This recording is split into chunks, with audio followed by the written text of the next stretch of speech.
Então, vamos hoje falar da nossa Parashat Shavua, Parashá Bamidbar. Estamos começando o quarto livro da Torá. Vamos tentar conectar um pouquinho aqui com a festa de Shavuot, já que, não por coincidência, sempre a Parashá Bamidbar ela é lida imediatamente antes da festa de Shavuot. Então, certeza que tem algumas conexões entre a nossa Parashá e a festa de Shavuot.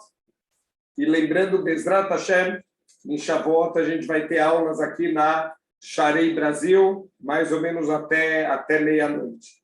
Então, vamos agora entrar aqui na nossa Parashá. Vamos falar um pouquinho do Sefer Bamidbar, para a gente entender o contexto aqui, para a gente se localizar um pouquinho o que a gente vai esperar nesse quarto livro da Torá.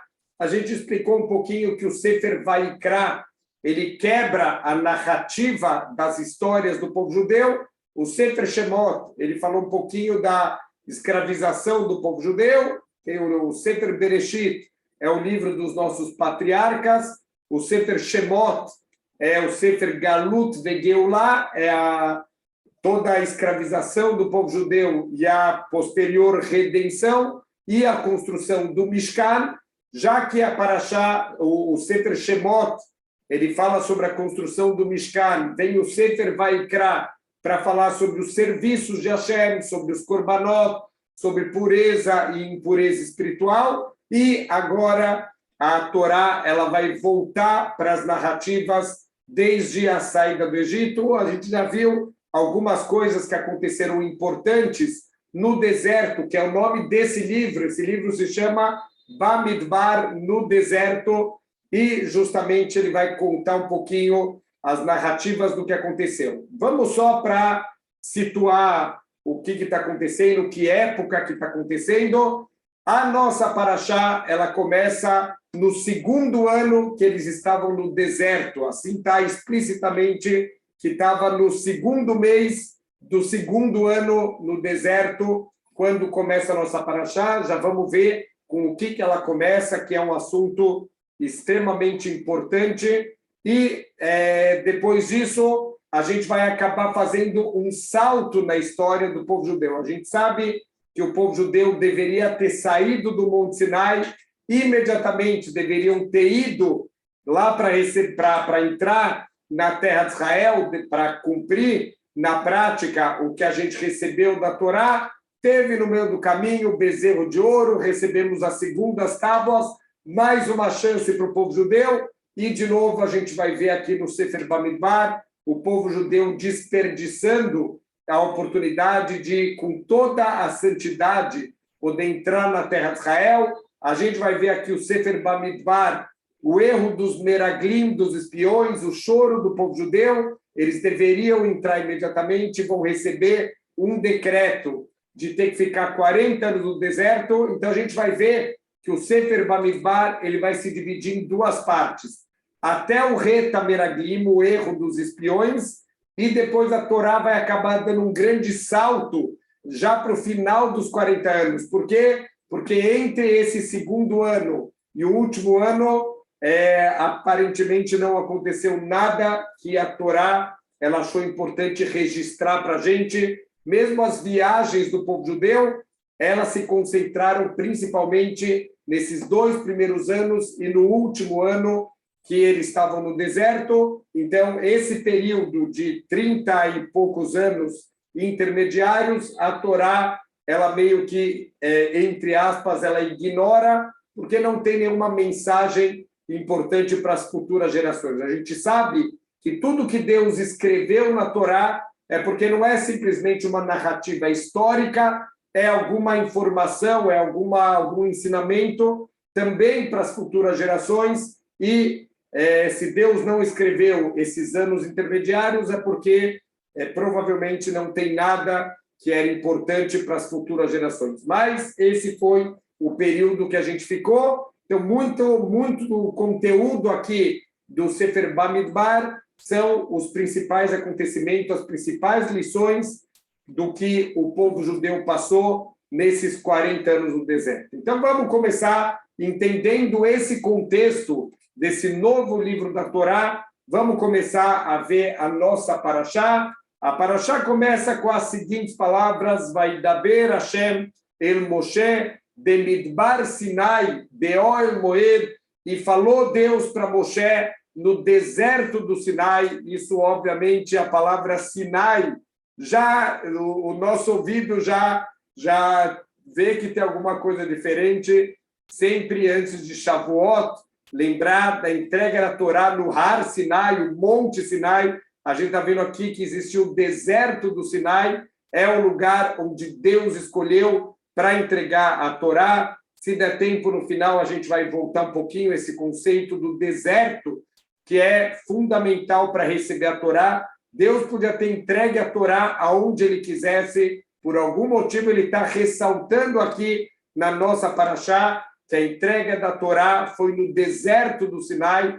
Isso é um pré-requisito, Bezrat Hashem, para a gente receber a Torá. Verdade que tem alguns pré-requisitos e muitos deles a gente vai ver na nossa Parashá, que sem isso não dá para receber a Torá. Um dos principais pré-requisitos, isso a gente vai ver num detalhe importante da Parashá, é que Derech Eretz Kadmal a Torá. O Derech Eretz, os bons modos, precisam vir antes da Torá. A Torá não é entregue para aqueles que não têm bons modos, que não se comportam de uma maneira bonita, Ben Adam Lechaveró, da pessoa com seu companheiro. Tem que ter Derech Eretz, tem que ter um bom comportamento para poder receber a Torá, como a gente falou bastante nos 48 Kinyanei a Torá, as 48 ferramentas para adquirir a Torá. Muitas ferramentas têm a ver com os nossos traços de caráter. Então, a resposta, por que a entrega da Torá é condicional, com traços de caráter, como a humildade, como saber escutar os outros, saber respeitar os outros.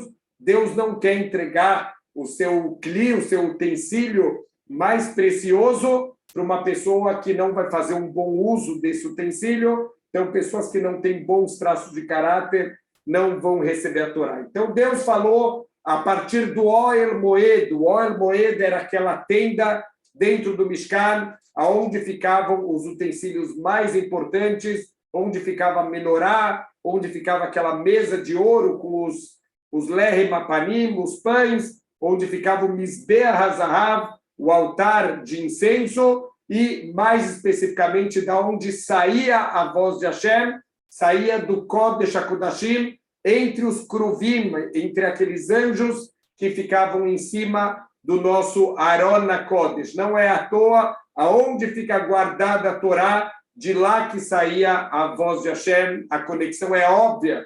A gente sabe que a voz de Hashem, hoje em dia, que a gente não consegue mais entrar na sintonia para escutar a voz de Hashem, a voz de Hashem é essa, é a nossa Torá Kedoshá, é Hashem falando com a gente. Quando a gente está lendo a Torá, é como se Deus estivesse de novo falando com a gente. Então, no primeiro dia, Behad Lachodesh Hasheni, no primeiro dia do segundo mês, vamos lembrar, na Torá, o primeiro mês não é Tishrei. O primeiro mês da Torá é o mês de Nissan, é o mês que a gente saiu do Egito, é a formação espiritual do povo judeu. Então, esse é considerado o primeiro mês. Segundo mês, portanto, estamos falando do mês de Iyar, o mês que a gente acabou de passar. Já entramos, Baruch Hashem, no mês de Sivan, o mês da entrega da Torá. Beshaná Sheinit Letzeissá Meretz Mitzrayim, no segundo ano, depois que a gente saiu do Egito. E assim Deus vai dar um comando para Israel. Qual é o comando? Seu etrosh kol adas bnei Israel. Façam a contagem de todo o povo judeu, lemishpechotam, cada um de acordo com a sua família, lebeit avotam, de acordo com a casa dos seus pais, bemispar shemot kol zahar legulgelotam. Então, vai ser feita a contagem por cabeça de cada pessoa do povo judeu. Mas aqui a contagem não é de todo o povo, continua para achar, miben estrim shana vamala, de 20 anos para cima, kol yotzei tzavá be'Israel, todos aqueles que iam para o exército de Israel. Então, na verdade, os nossos comentaristas falam que a contagem ela foi feita dos homens de 20 anos até os homens de 60 anos, que eram os homens que vão para o exército, que vão para as lutas. Por que agora a Torá está fazendo uma contagem do povo judeu? Como a gente já explicou o contexto do Sefer Bamidbar, vai ficar um pouco mais fácil de entender essa nova contagem. Não é a primeira vez que é feita a contagem do povo. Algumas vezes o povo ele já foi contado, e aqui, mais uma vez, Deus ele ordena para Moshe Rabbeinu fazer a contagem do povo. Qual é o motivo principal dessa contagem? Entre aspas, vamos falar primeiro de uma maneira mais técnica e depois vamos ver a mensagem que a contagem do povo judeu transmite para a gente. Então, o ponto aqui é que como a gente já vai mais um pouquinho, teoricamente, entrar em Eretz Israel, infelizmente vai ter uma transgressão que vai adiar a nossa entrada tão sonhada em Eretz Israel por quase 40 anos, mas já que a gente estava pronto para entrar na terra de Israel, obviamente Deus está contando a quantidade de soldados para poder conquistar a terra de Israel. Mas Deus não podia fazer um milagre aberto e dar a terra de Israel sem luta, sem exército? Poderia, mas Deus não quer que aconteçam milagres abertos o tempo inteiro. Em alguns momentos específicos da história aconteceram milagres abertos, mas, em geral, Deus quer que as coisas aconteçam de uma maneira que a gente faz a Shtadlut, você faz o teu esforço, óbvio que o resultado vai ser sempre da mão de Deus, mas você tem que fazer a sua parte. Então, quando teve a conquista de Eretz Israel, o povo judeu teve que ir para a luta, literalmente falando, eles foram para a luta armada e aconteceram milagres. Se a gente estudar um pouquinho do Sefer Yoshua, as conquistas da terra de Israel foram completamente milagrosas, mas aconteceu uma luta armada, a gente teve que fazer a nossa parte, mas Deus protegia e as guerras eram vencidas, na grande maioria das vezes, sem nenhum morto do lado do povo judeu. Então, isso demonstra um milagre aberto que acontecia, mas isso vem vestido através da nossa Shtadlut, como se a gente fez acontecer. Mas, no fundo, a gente tem que saber que é Hashem que faz tudo acontecer, cada pequeno detalhe está tudo nas mãos de Hashem. Então, está sendo feita essa contagem, tecnicamente falando, para aqueles que vão lutar na conquista da terra de Israel, que na prática, infelizmente, acabou não acontecendo por um erro do povo judeu, e também para fazer a divisão das terras dentro de Eretz Israel, vai ser dividido de acordo com o tamanho de cada uma das tribos. Por isso, essa vai ser a primeira vez da Torá que a contagem do povo judeu vai ser feita de acordo com as tribos. Então, aqui, a contagem vai ser individual, cada tribo vai ser contada individualmente, e depois disso, a Torá vai fazer a totalização de Yehudim que tinham naquela época, mas, como a gente falou, os homens de 20 a 60 anos, a gente já vai ver o número total que deu nessa contagem. Também na Parashá vai ser escolhido aqui, em cada uma das tribos vai ser escolhido um líder, e esse líder ele vai ajudar na contagem do povo judeu. Cada líder de cada tribo vai ajudar Moshe Rabbeinu na contagem. Então, a gente falou o motivo mais técnico, mais prático da contagem, mas toda vez que tem uma contagem do povo judeu, vem aquela pergunta óbvia. Deus ele já sabe quantos Yehudim tem dentro do povo judeu. Deus sabe tudo, Deus vê tudo, então ele já sabe quantos Yehudim tem. Para que ele pede para o povo judeu fazer a contagem? Tem duas explicações muito bonitas para a gente parar para refletir. Uma é aquele famoso machal, o paralelo à história de um colecionador de moedas. Ele sabe quantas moedas tem, ele tem um amor especial de ficar contando de novo, e ele fica admirando cada moeda da coleção dele, ou aquele colecionador de selos, ou colecionador de qualquer coisa. A pessoa já sabe quantos ele tem, mas ele tem um amor especial, ele tem uma alegria especial de ficar contando de novo e de novo e de novo. Assim é quando Deus ele faz a contagem, aqueles Yehudim tão queridos, esse sentimento de amor que Deus sente pelo povo judeu, isso é a essência da festa de Shavuot, um amor recíproco que foi criado entre o povo judeu e o Criador do mundo. Então, isso é a demonstração de Deus, quanto cada pessoa ela é importante. Deus não conta o povo como um todo, cada pessoa e pessoa, cada indivíduo, ele é importantíssimo para Deus. Então, as pessoas falam aquela frase, né, que ninguém é insubstituível. Mentira! Todo mundo é insubstituível, não dá para substituir ninguém. Cada ser humano, ele é único e ele é especial aos olhos de Hashem. Cada um tem a sua missão, cada um tem o seu trabalho que ele veio fazer aqui no mundo, e todo ser humano é insubstituível. Então, essa contagem é para mostrar o valor de cada ser humano. Outra explicação muito bonita, que a contagem é feita pessoalmente por Moshe e por Aharon. Então, é uma oportunidade também do povo judeu entrar em contato com o Gadol Hador, maior rabino da geração, maior rabino da história do povo judeu, Moshe Rabbeinu, o nosso Rav Moshe.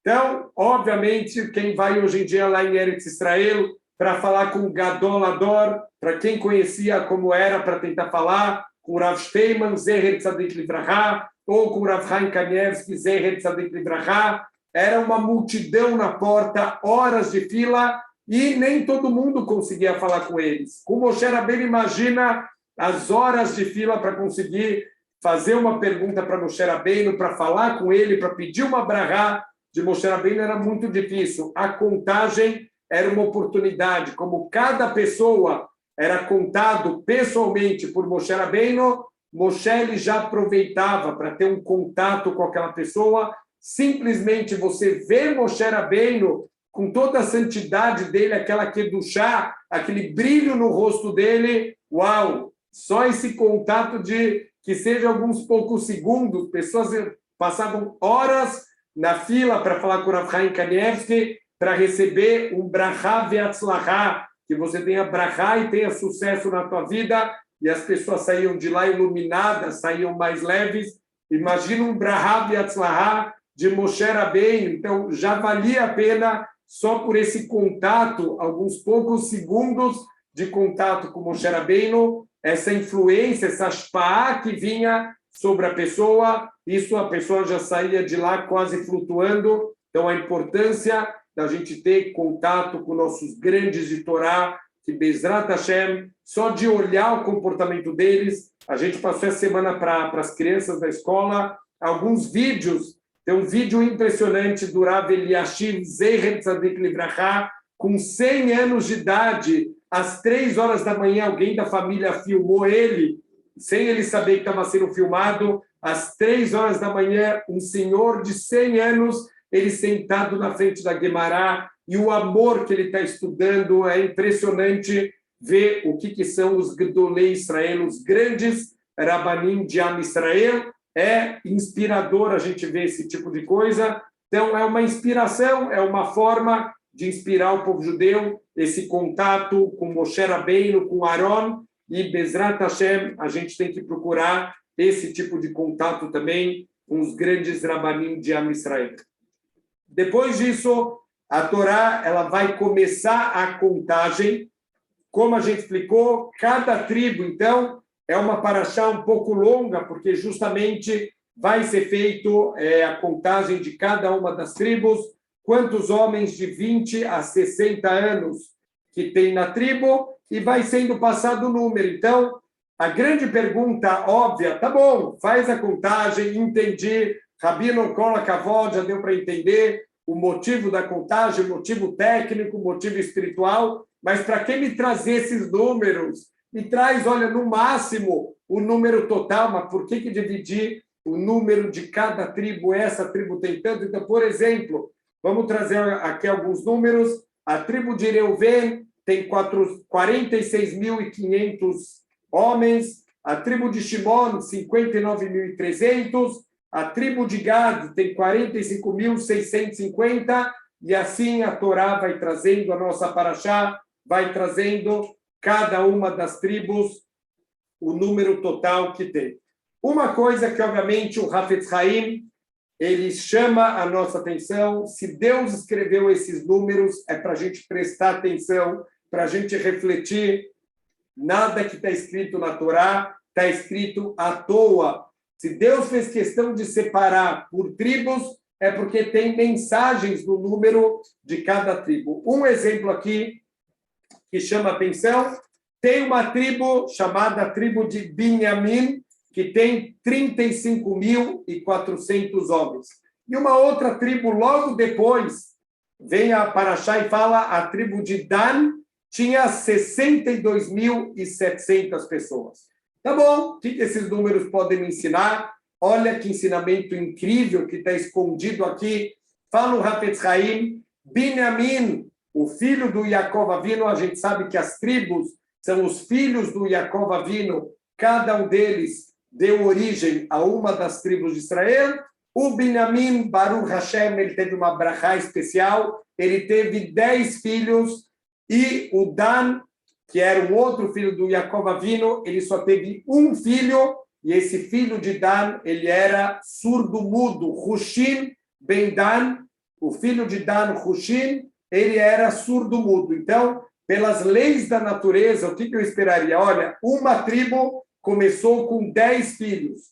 A outra tribo começou com um único filho surdo-mudo. Pelas leis da natureza, a tribo de Binyamin deveria ser muitas vezes maior do que a tribo de Dan. Mas o que a gente vê na prática é o contrário. A tribo de Dan é quase o dobro da tribo de Binyamin. Então, vem no mundo material, estatísticas de acontecer isso, estatísticas daquilo. Na Torá não tem estatística, tem Hashem. Hashem, ele controla tudo, tudo segue a vontade de Hashem. Então, esses números aqui ensinam lições importantes para a gente, mas não são lições diretas, são lições que a gente precisa refletir, olhar, e Bezrat Hashem, dessa maneira, a gente vai ver as lições ocultas que tem aqui.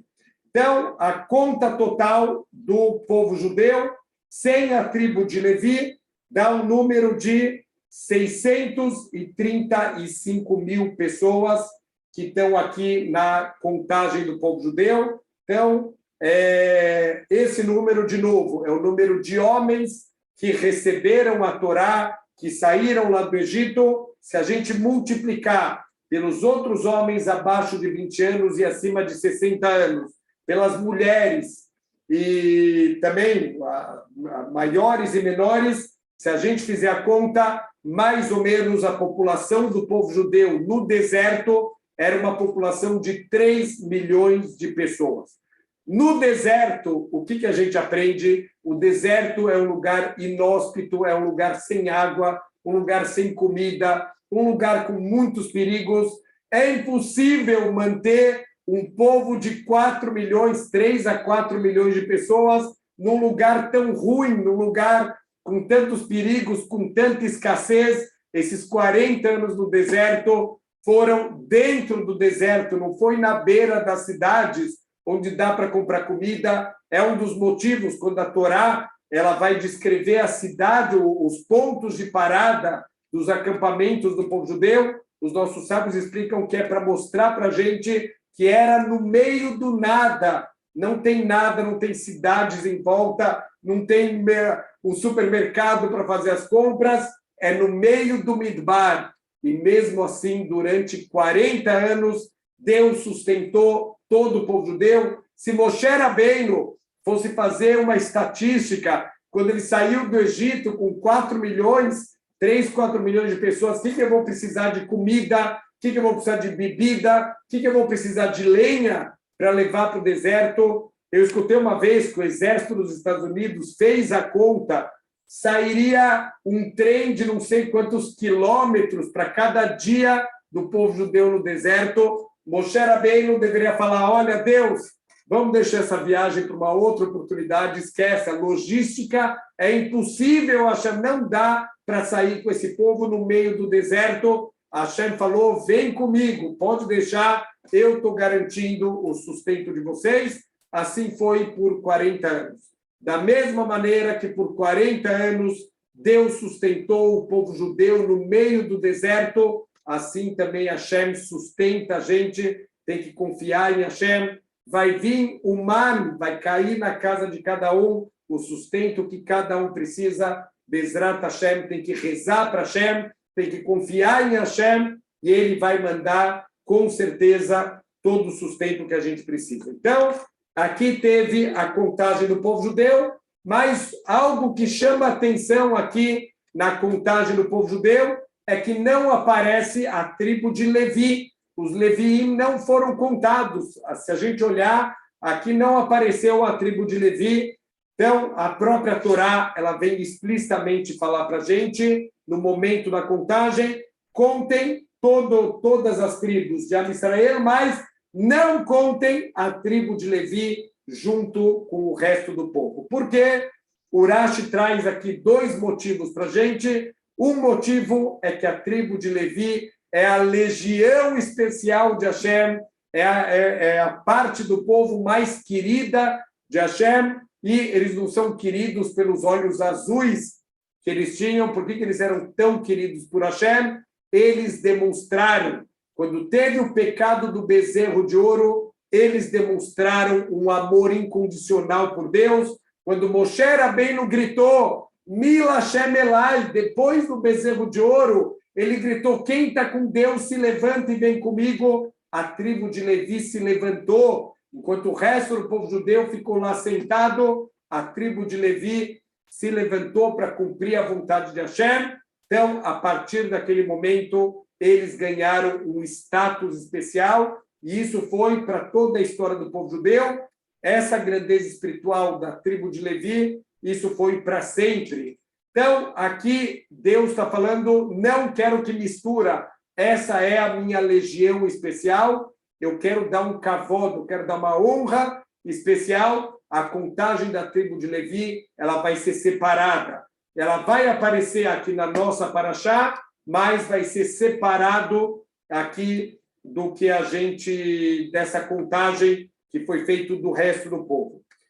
Depois disso, vem um outro assunto extremamente interessante, que é o posicionamento do povo judeu nos acampamentos do deserto. Só para fazer uma conta muito rápida, durante 40 anos no deserto, eles fizeram 42 viagens. Conta muito rápida, aproximadamente uma viagem por ano. Mas a gente falou no começo da aula que, na verdade, as viagens se concentraram nos primeiros e nos últimos anos do povo judeu. Na grande maioria do tempo, o povo judeu estava acampado.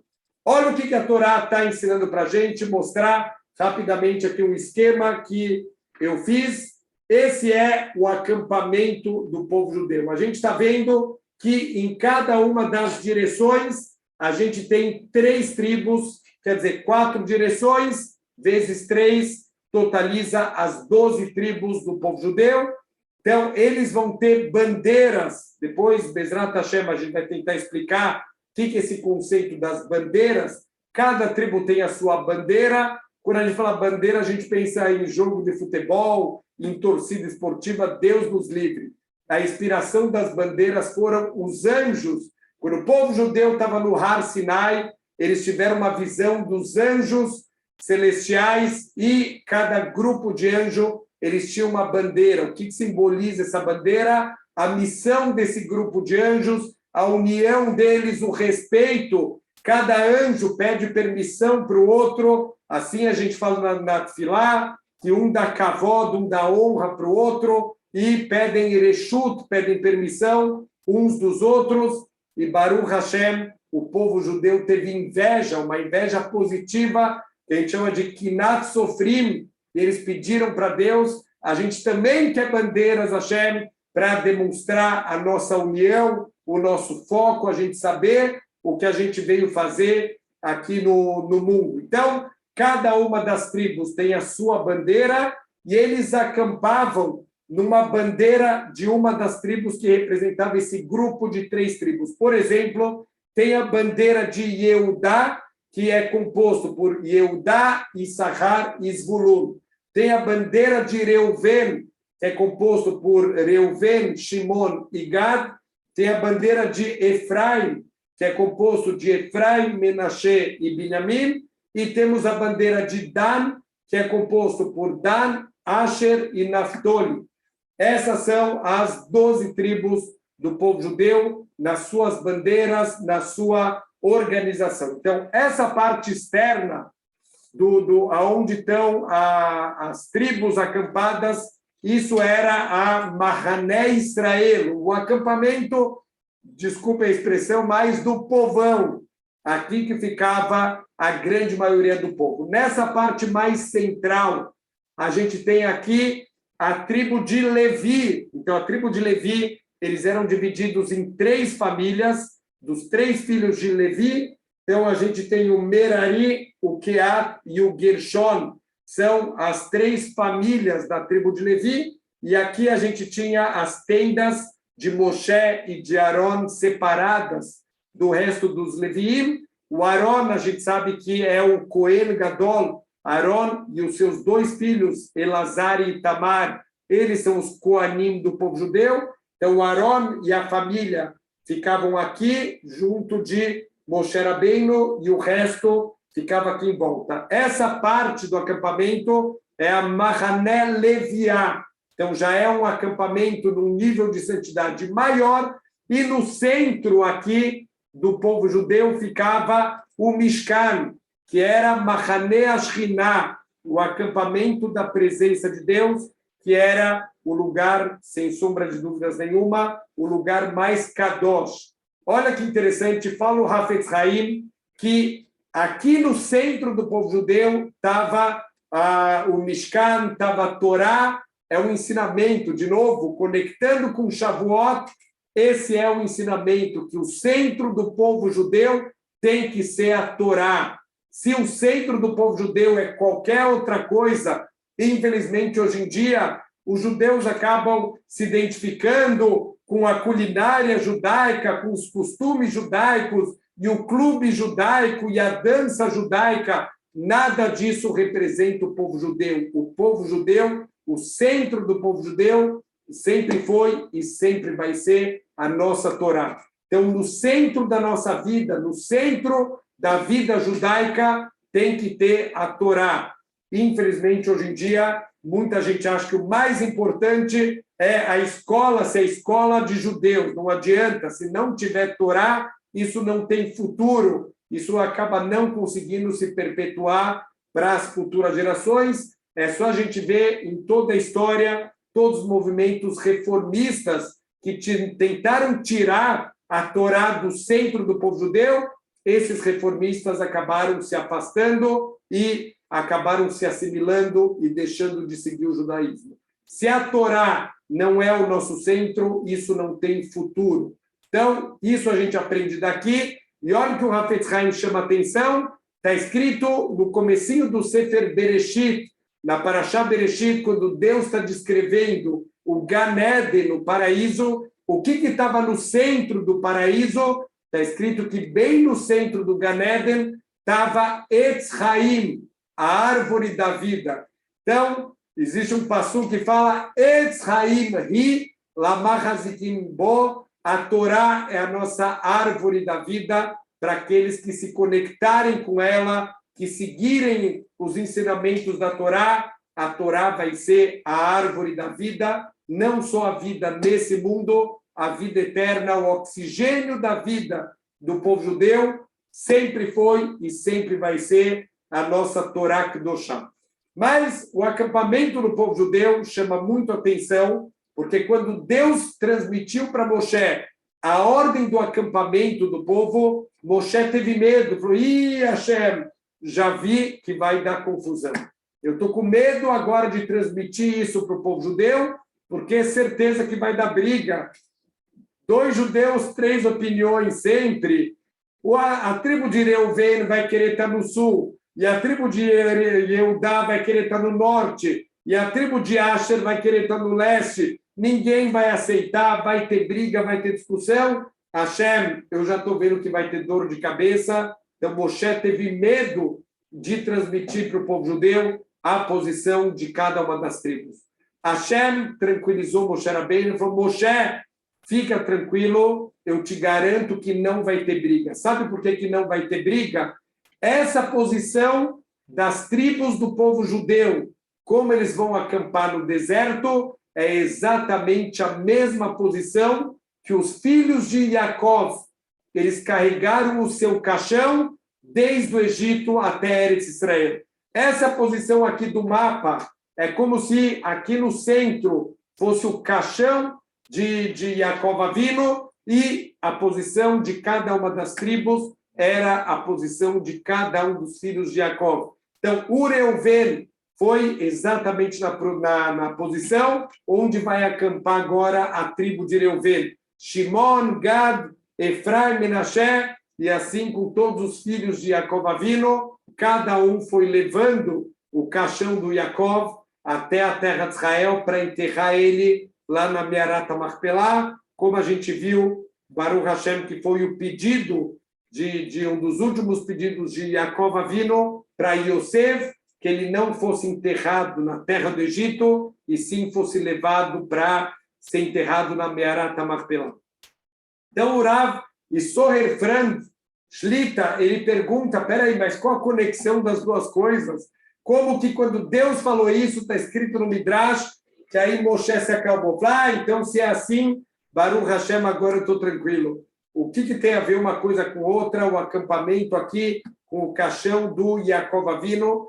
Vamos tentar entender como que estava a cabeça do povo judeu, ainda se formando, né, quando eles estavam lá no Egito, quando a morte do Yaakov Avino, a gente sentiu agora, há pouco tempo, faleceu o Rav Chaim Kanievsky, Zecher Tzaddik Libraha, a dor, a comoção que isso causa dentro do povo judeu, o tamanho da levaiá do enterro dele, quantas milhares e milhares de pessoas no mundo inteiro, todo mundo parou o que estava fazendo para acompanhar um pouquinho do enterro do Sara Torá, o ministro da Torá, o Rav Chaim Kanievsky. Olha a comoção que isso cria, a dor, o sentimento de perda. E agora que perdemos o Rav Chaim Kanievsky, vamos tentar imaginar no Egito qual foi a sensação de perda dos filhos de Yaakov Avino. Faleceu o Gadol Ador, a nossa luz,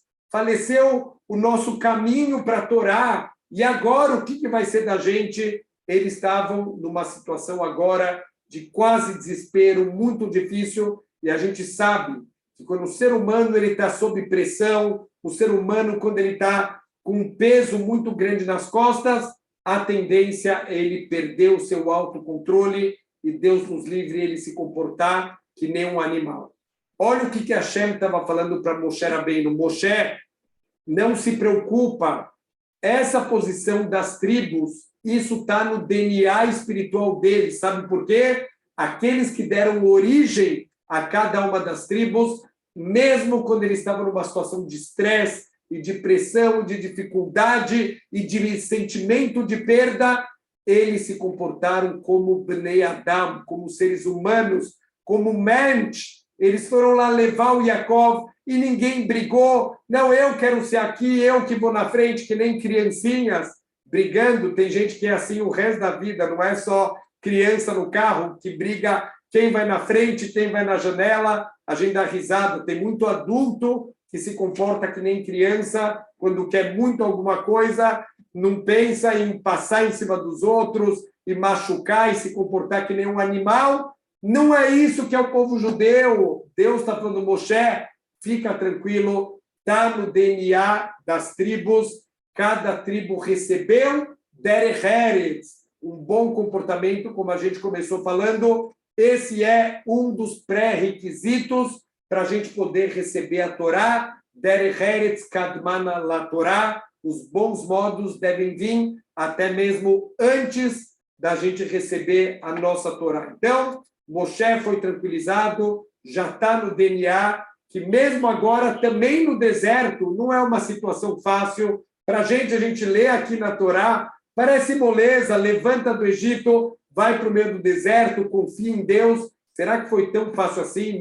Nos testes do cotidiano, se a gente vai ter sustento, não vai ter, e problema no emprego, e problema aqui, problema lá. E aí, como a gente encara tudo isso? É tudo tranquilo? Não, Deus vai mandar o man na minha porta e vai ter uma fonte de água que vai estar me seguindo. Não é tão simples assim. Foi um grande teste para o povo judeu. E mesmo assim, nessa situação de estresse, de pressão, de dificuldade, eles souberam acampar, cada um no seu lugar, de forma ordenada. Isso é outra coisa importantíssima para receber a Torá. Seder, ordem. A gente tem o Seder de Pêssar, tem o nosso Sidur de rezas, a gente tem o Messader Kiddushim, aquele que faz a roupá, que casa o noivo e a noiva. Seder é parte fundamental do funcionamento do povo judeu. Então, é isso que o acampamento está ensinando para a gente. O povo judeu tem ordem para acampar, e a gente vai ver nas futuras parashiot, eles têm ordem para se movimentar. Cada tribo levanta numa ordem certa. Existe um ceder dentro de tudo no povo judeu. Esse também é um dos requisitos para Bezrat Hashem, a gente poder receber a Torá. Depois disso, a Parashá vai trazer a genealogia de Moshe Rabbeinu e de Aaron HaKohen, começam a falar um pouquinho dos filhos, e é muito interessante que o versículo ele começa com as seguintes palavras: Ve'eile toldot Aaron ve Moshe, e esses são os descendentes de Aaron e de Moshe, Beyom diber Hashem et Moshe behar Sinai, no dia que Deus falou com Moshe no Har Sinai, Ve'eile shemot bnei Aaron, e esse é o nome dos filhos de Aaron, Abechor, Nadav e Aviú. Então temos o mais velho, era o Nadav, e o segundo mais velho, o Aviú. Infelizmente, esses dois filhos morreram na inauguração do Mishkan. Elazar ve Itamar, e o Elazar e o Itamar, Eile shemot bnei Aaron kohanim, ameshurim, asher milei adam lekahen. Esses são os filhos de Aaron que foram ungidos. Para a gente lembrar, existia dentro das regras do Mishkan, existia um óleo chamado Shemen HaMishcha, que a gente já explicou algumas vezes, que daqui vem o nome Mashiach. O verbo de limshor significa a gente verter azeite, a gente ungir uma pessoa, e esse ato de ungir, para você elevar uma pessoa espiritualmente, para você atribuir um certo cargo especial para uma pessoa, isso era aplicado para os Kohanim, isso era aplicado para os reis. Como Mashiach vai ser Melech, ele vai ser rei, ele vai ter que ser ungido. Por isso que esse é o nome Melech HaMashiach, que na verdade não é o nome dele, é literalmente o rei ungido, que Bezrat Hashem ainda hoje vai chegar para trazer para a gente a nossa redenção. Então, aqui fala que esses são os 4 filhos do Aaron que foram ungidos. Por que a Torá está ressaltando esse ponto? E a outra pergunta, a gente tem que ver, esses são os descendentes de Aaron e de Moshe. E o que a Torá falou? Só dos filhos de Aaron. Cadê os filhos de Moshe? Por que falou esses são os filhos de Aaron e de Moshe? Olha que lindo que o Rashi ensina para a gente. Todo aquele que ensina a Torá para uma outra pessoa é considerado como se tivesse dado a luz para essa pessoa. Significa que todo professor, ele é, de certa maneira, um pouco do pai dos alunos que ele está ensinando o Torá. Então, assim está escrito, esses são os filhos de Moshe e de Aaron, e traz os filhos de Aaron, que eram Talmidim, que eram alunos que recebiam a Torá de Moshe Rabbeinu. Então é considerado como se os filhos de Aaron, de certa maneira, também eram os filhos de Moshe Rabbeinu. E a outra pergunta aqui, por que tem que falar que esses filhos de Aaron foram ungidos? Porque olha só que interessante, a partir do momento da escolha, quem na verdade eram os Koanim, era uma parte da tribo de Levi. O Aron e os seus 4 filhos, esses são os Koanim do povo judeu, e a partir do momento que eles vão ser ungidos para sempre, eles e os seus descendentes vão ser Koanim. Quer dizer, os seus descendentes que vão nascer a partir desse processo de ungir.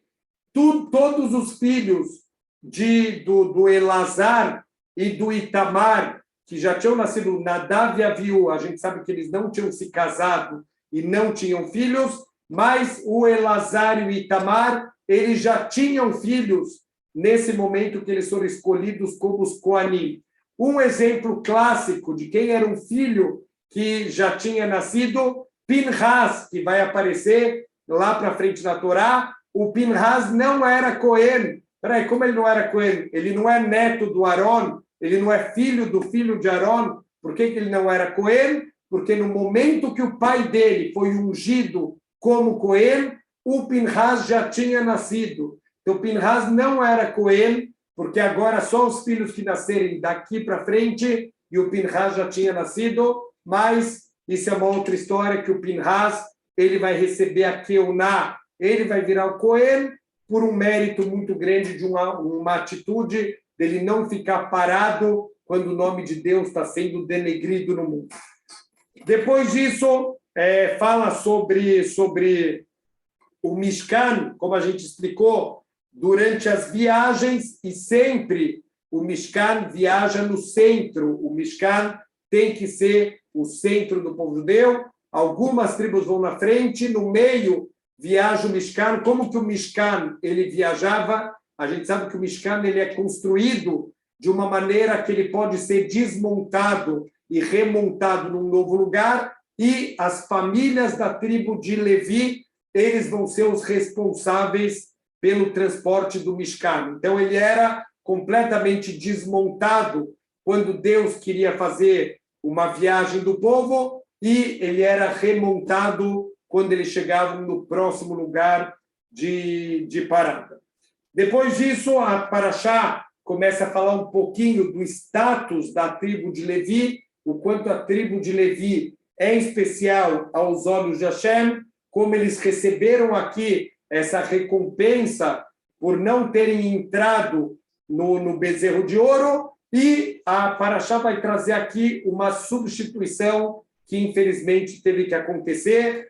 Originalmente, quem deveria servir no Mishkan, quem deveria ser os escolhidos para estar mais conectados com Hashem, eram os primogênitos. Porque a gente sabe na Torá que todo o primeiro fruto que nasce, ele tem uma kedushá especial. Isso vale para as frutas. Então, por exemplo, as frutas de Eretz Israel, as primeiras frutas são chamadas de bikurim, eles vão ser levados lá para o Beit HaMikdash.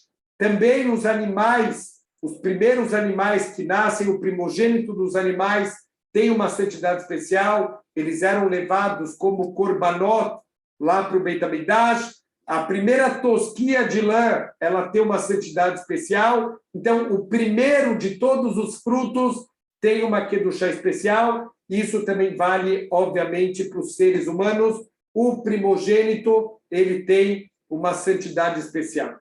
Fora isso, também os primogênitos, como na saída do Egito, morreram os primogênitos dos egípcios, mas os primogênitos do povo judeu não morreram. Isso foi uma grande santificação do nome de Deus, mesmo que foi uma santificação passiva, mas eles santificaram o nome de Deus simplesmente por não ter morrido. Olha o que significa santificar o nome de Deus. Se tem uma recompensa tão grande por santificar o nome de Deus de forma passiva, imagina o que significa santificar o nome de Deus de uma maneira ativa. Então, eles têm aqui duplamente uma kedushá, por serem os primeiros que nasceram do ventre da mãe, e pelo Kiddush Hashem, pela santificação do nome de Deus que eles fizeram na saída do Egito.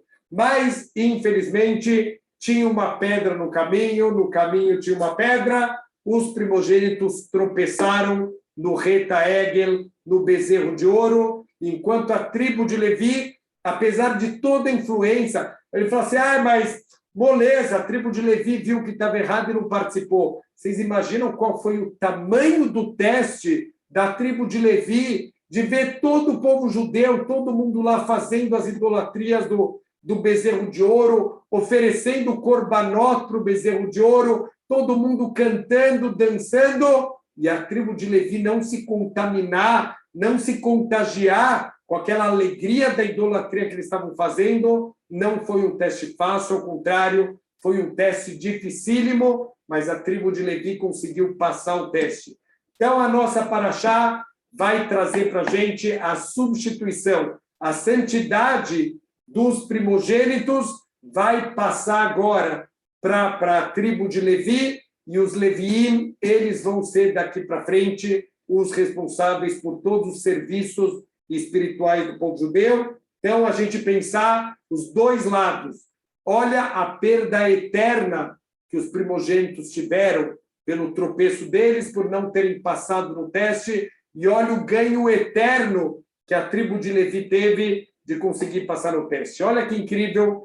Quando o Yosef ele estava lá no Egito, então está escrito que a esposa do Potifar ficava o tempo inteiro tentando ele, era uma mulher muito bonita, e ele já estava não aguentando mais, e entre aspas, ele já sentia que não tem mais nada a perder, ele está sozinho no Egito, ele está sem a família, um escravo no Egito, e a esposa do Potifar o tempo inteiro em cima dele, até que chega um dia, que está escrito que ele quase sucumbiu, ele foi lá decidido a cometer uma transgressão com a esposa do Potifar. Então, fala o Rashi que naquele momento ele teve uma visão de Yaakov Avinu. Então, Yaakov falou, Yosef mostrou para ele o Roshem Mishpat, aquela roupa do Kohen Gadol, onde tem as 12 pedras.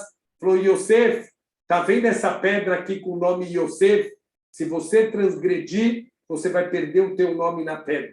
Uau! Quando o Yosef ele viu isso, ele pensou, o que eu vou ganhar com uma transgressão? E olha o que eu vou perder. Eu vou perder para sempre o meu nome numa das pedras do Kohen Gadol, que o Kohen Gadol ele usava para servir a Hashem o dia inteiro. Eu vou perder o meu nome Yosef na minha pedra, de jeito nenhum. Ele largou o casaco dele na mão da esposa do Potifar e ele fugiu de lá. Ele falou, é melhor eu ser preso, que eu seja morto, que eu perca o Olam Hazé, mas que eu não perca o meu Olam Abá. E assim ele conseguiu, Baruch Hashem, passar no teste. A tribo de Levi passou num teste dificílimo, valeu a pena, certeza que valeu a pena, e infelizmente os primogênitos do povo judeu, eles acabaram tropeçando e eles perderam o serviço para Hashem, e isso passou para a tribo de Levi. Então teve aqui o pidion, o resgate da Kedushá dos primogênitos que foi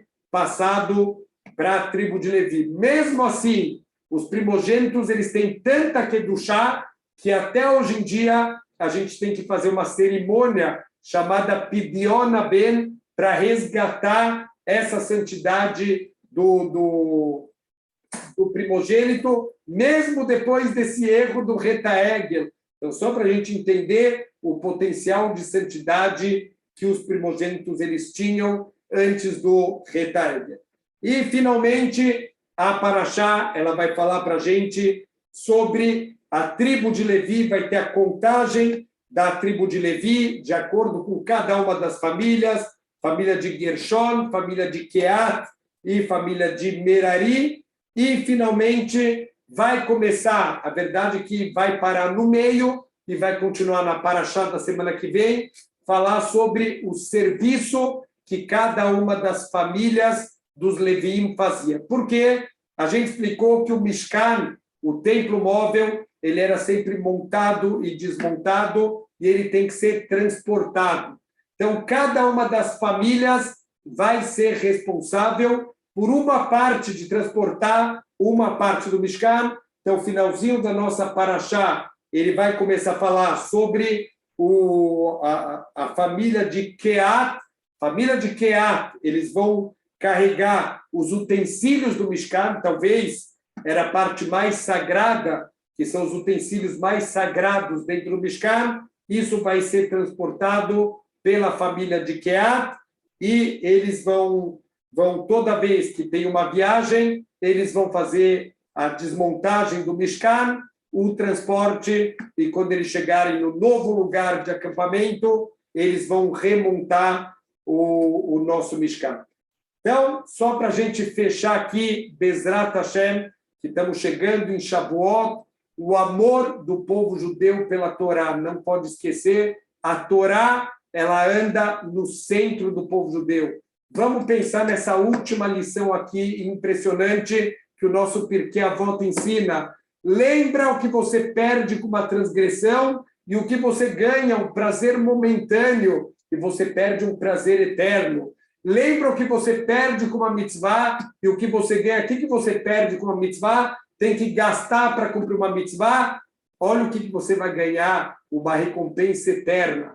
Pensa nessas duas coisas. O que você ganha com uma transgressão e o que você perde com uma mitzvah e o que você ganha, e dessa maneira a gente vai conseguir nunca pecar, nunca transgredir a Torá, que Bezrat Hashem em Shavuot a gente possa receber a Torá não só como um artigo para guardar no armário, é um artigo para guardar para a vida, para usar, para a gente abrir a Torá, para estudar, e Bezrat Hashem a gente conseguir cumprir todas as mitzvot da Torá com alegria. Shabbat Shalom e Chag Sameach.